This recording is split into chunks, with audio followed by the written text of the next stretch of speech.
GFLUC, Groupement les entreprises françaises dans la lutte contre le cancer.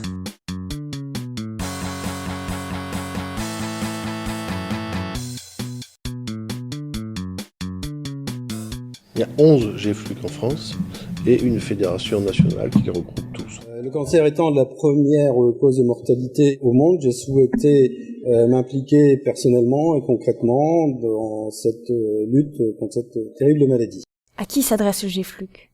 GFLUC, effectivement, c'est un mouvement composé d'êtres humains motivés qui se sont lancés dans la lutte contre le cancer. Le GFLUC s'adresse tout particulièrement aux entreprises, leurs salariés et toute personne de bonne volonté qui veut bien venir le rejoindre pour lutter contre le cancer. Le GFLUC est une association reconnue d'utilité publique qui s'adresse donc aussi bien aux employés de l'entreprise qu'à ses dirigeants. Tout le monde est plus ou moins attaché à une entreprise. C'est une affaire qui concerne absolument tout le monde.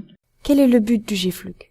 Faire rencontrer les donateurs, la recherche, les patients. Et là, c'est les moments les plus intéressants parce qu'il y a vraiment un vrai partage dans la lutte contre cette maladie.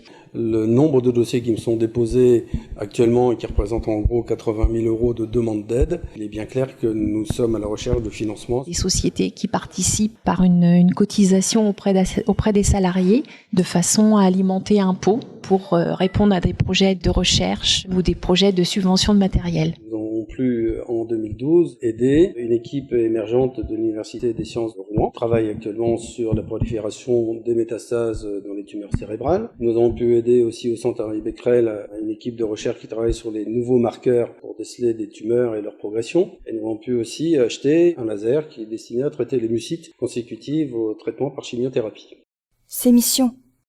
Essayer de fédérer un maximum de personnes, jeunes, vieux, actifs, non actifs, pour subventionner des chercheurs pour qu'ils restent chez nous et qu'ils ne s'en aillent pas à l'étranger. Tous les GFLUC ont tous les mêmes valeurs. Et chacun développe des actions soit dans le cadre de la recherche fondamentale et clinique, soit dans le cadre de l'aide sociale aux malades, qu'elle soit collective ou individuelle, soit dans le cadre de la prévention ou dans l'aide à la réinsertion dans la vie active. Il y a 3 temps dans le cancer, il y a toujours l'annonce du diagnostic qui est toujours un temps difficile, il y a la démarche de soins et puis il y a l'annonce de la fin du traitement qui est aussi un temps délicat, que le patient a souvent peur de retrouver la vie comme avant. Donner en toute confiance. De soutenir la recherche régionale et locale permettait de remettre plus facilement en relation les acteurs de la recherche, le monde industriel, les particuliers, de pouvoir rendre compte aussi à nos donateurs de la façon dont sont utilisés les fonds qui nous sont confiés. Parce qu'on sait exactement où vont les fonds et ça nous permet aussi, nous, de pouvoir donner aussi une traçabilité sur l'utilisation exacte qui est faite avec les dons. Il y a vraiment une proximité qui favorise aussi la confiance et le retour sur information est très très important pour les donateurs et pour nous aussi. Sachez que lorsque vous donnez 20 € au GFLUC, ces 20 € sont presque entièrement reversés au profit de la recherche. Nous avons très peu de frais de gestion, aucun budget publicitaire et l'association est composée uniquement de bénévoles. Le GFLUC de demain. Au-delà des 4 missions, j'en ajouterai une 5e qui est en train de voir le jour et qui est totalement novatrice. Ça va être la mise en place avec des partenaires d'une structure d'aide aux chefs d'entreprise, de très petites entreprises, qui apprend qu'il est malade, il va se faire soigner, il ne sait pas dans quelle nouvelle vie il s'engage, il ne sait pas ce que va devenir son entreprise.